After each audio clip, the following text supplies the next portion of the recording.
Hey, how's it going, guys? Mr. Boss for the win here, and in today's GTA video, we have some news to talk about regarding the Grand Theft Auto Trilogy, the Definitive Edition, including day one patch updates that are arriving for all consoles and on the Rockstar Games launcher, as well as an exclusive interview from Rockstar telling us some of the details of the Trilogy Definitive Edition and some of the music that was actually completely removed from the game.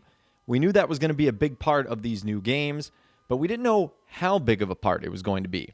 We'll be talking about all of that in this video today and a whole lot more. So we truly are on the final countdown, and for some players, as you've been hearing me talk about throughout the day on the PlayStation and Sony systems, the game actually released early. So I don't know what happened, but essentially, if you had a PlayStation 4 or a PlayStation 5, the game is releasing at your time locally at midnight. So for a good chunk of the world right now, Australia, New Zealand, parts of Europe, and Asia, the game is actually officially out, even though it was supposed to be a global release of 10 a.m. EST on Thursday, November 11th. I'm not really too sure what happened, but it looks like guys on the Xbox, Switch, and PC will be getting the game at the global release time, whereas the Sony dudes have gotten a little bit of a head start. Now, everyone on this list, though, should make sure their consoles are on and that they get the day one patch that has actually come out. So Rockstar and Grove Street Games on the Xbox consoles, PlayStation consoles, and PC have pushed out a new update and a new patch. And you guys might be wondering, well, how is there a new patch for a game that has only been out for a couple of hours? Well, when Rockstar creates the game or it goes gold, they submit it to Sony, Microsoft, and any PC outlets and retailers. That probably happened 2 or 3 weeks ago. Now, once they submit it, they're not allowed to touch the game until it gets approved. So in the meantime, what they do back in their office is they work on a patch for the day one edition, so that when it does end up coming out, they can fix any bugs or issues that they have identified over the last couple of days leading up to launch. This is very, very common, and it's why you should do this update before you actually judge any of the gameplay or footage that you see online, because these patches might end up fixing some big bugs or glitches or exploits or stuff that just makes the game not as perfect as it might be. So just prepare for that there is a new update that is being released. It's the day one patch, and everyone's going to have to get that to end up playing the game when it does officially arrive. Now, as these 3 Definitive Edition games released, Rockstar actually did an exclusive interview with the website The Gamer. It was a deep dive into Grand Theft Auto 3, Vice City, and the San Andreas remasters with Rockstar producer Rich Rosado. I will leave a link to the entire interview in the description. Now, this was written by Andy Kelly, and the first thing he asked Rockstar producer Rich Rosado was how the studio pulled it off. And he said this: "The thing that drew people to these titles early on was the very specific way that they felt. So when it comes to redoing them, you hit a crossroads. You can either try and rebuild them and improve them, and in doing so, that means rescripting everything and adding new physics. Or you acknowledge that these games had a very secret sauce that people fell in love with. And it would be a fool's errand to try and replicate every single element, the good bits and the frustrating bits. So one of the first choices we made for these remasters was to leave them intact." Now, according to Rosado, this proved to be a significant technical challenge. He said, "This brings a lot of technical headaches, but it gave us what we wanted. Here's the game as it felt, but we also wanted to take advantage of the effects available in the new render, which enables us to do far more than just add a new lighting effect here or there. You have a whole toolbox to play with. We also had plugins for current generation consoles, which made our lives a lot easier when it came to supporting those platforms." So it's no secret that the PlayStation 2 era GTAs were designed around technical limitations, and this was no longer a concern. And he asked Rosado how the remasters benefit from this.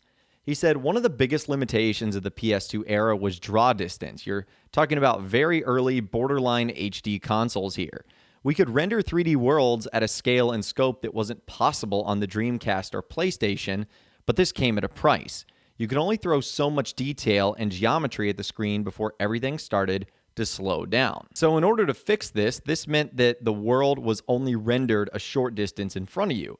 He said that impacts a bunch of things. Simply being able to see the end of a street and see people milling about and cars moving up and down adds a sense of scale and majesty to the world. Being able to push that draw distance back and see more of the city was something we couldn't do in the PS2 era, but we were able to do that in the remasters. It's how we hoped the game would have looked back then on that hardware. Now, he also said that redoing these games presented an archival challenge. He said, I've been with this company since the late 90s, and the problem is that back then you would make a game, print it on media, ship it, and that was it. We never thought we'd have to revisit these projects. When we were looking for the audio, it was compressed as it should be, but then we tried to find the source audio and we often couldn't. Same with source textures and the reference materials that was used to build original character models. So these new games will feature a mix of assets. He says at first we'd say, let's just do the hero buildings, CJ's house, Tommy's hideout, Rosenberg's office, and so on. But then there would be a mismatch. Something would look really nice, then you'd walk 2 blocks over and the quality wouldn't match up. That's when we started putting a paintbrush over everything in some way, shape, or form. Now, Rockstar says to make new assets, they used machine learning to upscale certain textures, but also reworked some by hand. And the remasters also implement graphic techniques like parallax interiors, which create the illusion of looking through windows and seeing the insides of buildings. Now, these updates breathe new life into these old familiar cities, but according to Rosado, the remastering process is also a way to future-proof the games for future generations. He says people still love them years later, so we want to extend that roadmap for another 10 or 15 years and make sure they work on modern displays that are 1080p, 4K, and above.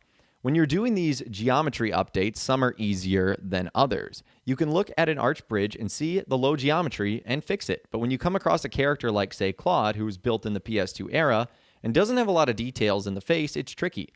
You're adding 3 times the amount of triangles to the characters, trying to put detail where there was no detail before.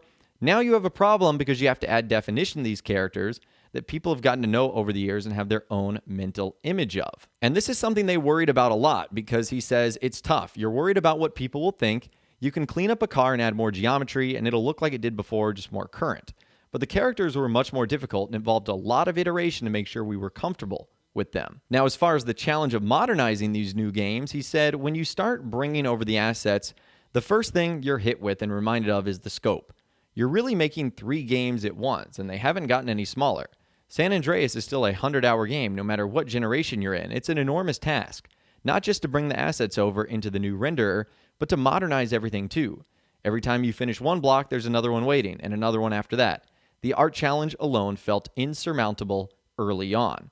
Now, Rockstar also had to think about performance, saying, now that we're throwing everything but the kitchen sink at these titles to bring something out of them, you have to make sure it runs very well on a low-end PC or a Nintendo Switch, but also looks the part on a PS5. We have to balance these extremes, making sure there's parity across the board. We want a good feel and frame rate and consistent art across the map. These were some of the biggest development challenges. It was like taking a giant jigsaw puzzle and dumping all the pieces on the floor. And last but not least, he asked if any of the games were harder to update than the others, and he said, Grand Theft Auto 3, man. When we got to San Andreas, the last game we made for that generation, the art team was in a good flow. They understood the hardware very well, but when you compare those assets to GTA 3, it was night and day. The assets were more Spartan, more box-like. Pedestrians were literally built like the Michelin Man. Their body was separated into chunks, so we had to reskin and retune them in a way that makes them more consistent with San Andreas. How about that? That's pretty interesting. But it also makes sense because San Andreas was the most modern of the game. So if you guys want to read that entire thing for yourself, I'll be sure to leave a link to that in the description so you can check it out for yourself and you can dive into the interview. Rockstar doesn't do interviews a lot, so to see this was very cool.